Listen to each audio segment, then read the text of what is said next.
Chapter 2: The Foundations of Faith. Before man can think in the certain way which will cause his diseases to be healed, he must believe in certain truths, which are here stated. All things are made from one living substance, which, in its original state, permeates, penetrates, and fills the interspaces of the universe. While all visible things are made from it, yet this substance in its first formless condition is in and through all the visible forms that it has made. Its life is in all, and its intelligence is in all. This substance creates by thought, and its method is by taking the form of that which it thinks about. The thought of a form held by this substance causes it to assume that form. Thought of a motion causes it to institute that motion. Forms are created by this substance in moving itself into certain attitudes or positions. When original substance wishes to create a given form, it thinks of the motions which will produce that form. When it wishes to create a world, it thinks of the motions, perhaps extending through ages, which will result in its coming into the attitude and form of the world, and these motions are made. When it wishes to create an oak tree, it thinks of the sequences of movement, perhaps extending through ages, which will result in the form of an oak tree, and these motions are made. The particular sequences of motion by which differing forms should be produced were established in the beginning. They are changeless. Certain motions instituted in the formless substance will forever produce certain forms.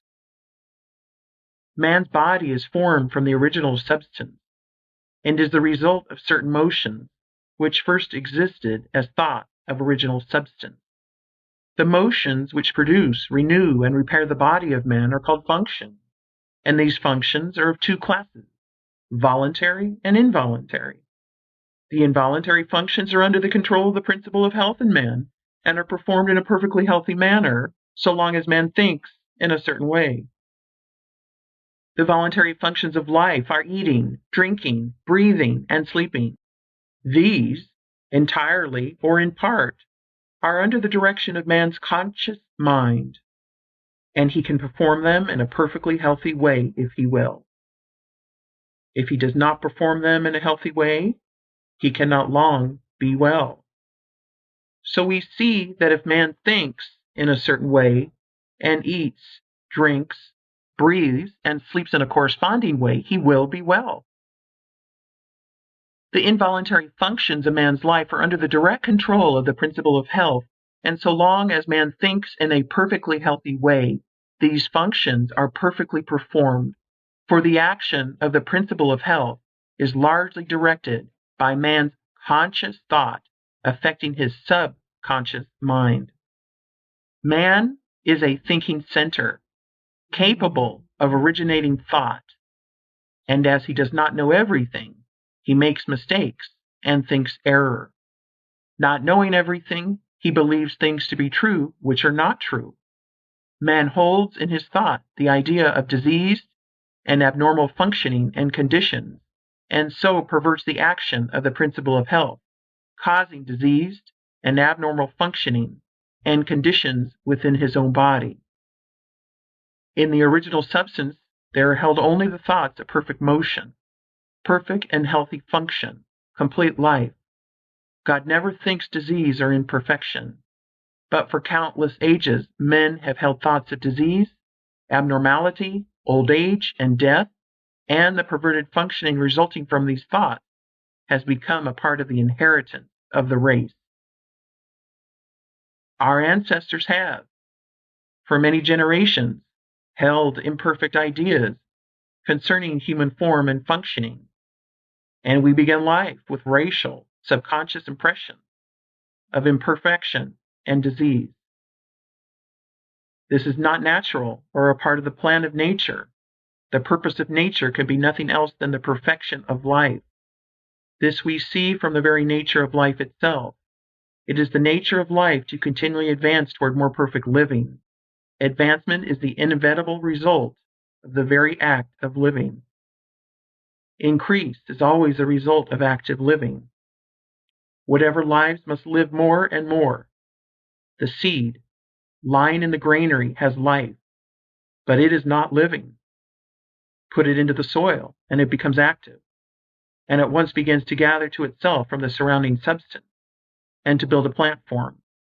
It will so cause increase that a seed head will be produced containing 30, 60, or 100 seeds, each having as much life as the first. Life by living increases. Life cannot live without increasing, and the fundamental impulse of life is to live. It is in response to this fundamental impulse that original substance works and creates. God must live, and he cannot live except as he creates and increases. In multiplying forms, he is moving on to live more. The universe is a great advancing life, and the purpose of nature is the advancement of life toward perfection, toward perfect functioning. The purpose of nature is perfect health. The purpose of nature, so far as man is concerned, is that he should be continuously advancing into more life and progressing toward perfect life, and that he should live the most complete life possible in his present sphere of action. This must be so, because that which lives in man is seeking more life. Give a little child a pencil and paper, and he begins to draw crude figures. That which lives in him is trying to express itself in art. Give him a set of blocks, and he will try to build something. That which lives in him is seeking expression in architecture. Seat him at a piano, and he will try to draw harmony from the keys. That which lives in him is trying to express itself in music.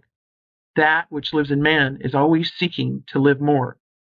And since man lives most when he is well, the principle of nature in him can seek only health. The natural state of man is a state of perfect health, and everything in him and in nature tends toward health.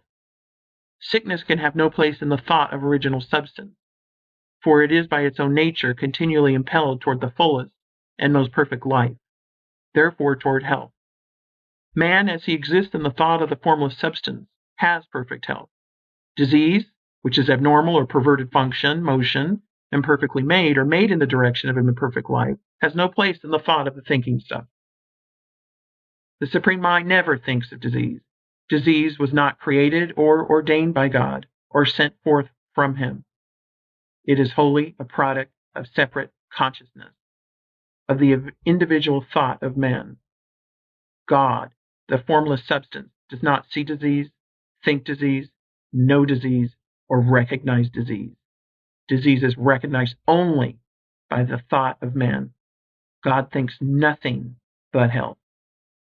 From all the foregoing, we see that health is a fact or truth in the original substance from which we are all formed, and that disease is imperfect functioning, resulting from the imperfect thought of men, past and present. If man's thoughts of himself had always been those of perfect health, man could not possibly now be otherwise than perfectly healthy. Man in perfect health is the thought of original substance, and man in imperfect health is the result of his own failure to think perfect health and to perform the voluntary functions of life in a healthy way. We will here arrange in a syllabus the basic truths of the science of being well. There is a thinking substance from which all things are made, and which, in its original state, permeates, penetrates, and fills the interspaces of the universe. It is the life of all. The thought of a form in this substance causes the form. The thought of a motion produces the motion. In relation to man, the thoughts of this substance are always of perfect functioning and perfect health. Man is a thinking center, capable of original thought, and his thought has power over his own functioning. By thinking imperfect thoughts, he has caused imperfect and perverted functioning, and by performing the voluntary functions of life in a perverted manner, he is assisted in causing disease. If man will think only thoughts of perfect health, he can cause within himself the functioning of perfect health. All the power of life will be exerted to assist him.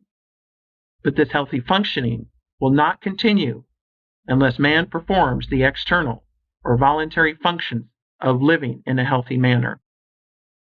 Man's first step must be to learn how to think perfect health, and his second step to learn how to eat, drink, breathe, and sleep in a perfectly healthy way. If man takes these two steps, he will certainly become well and remain so.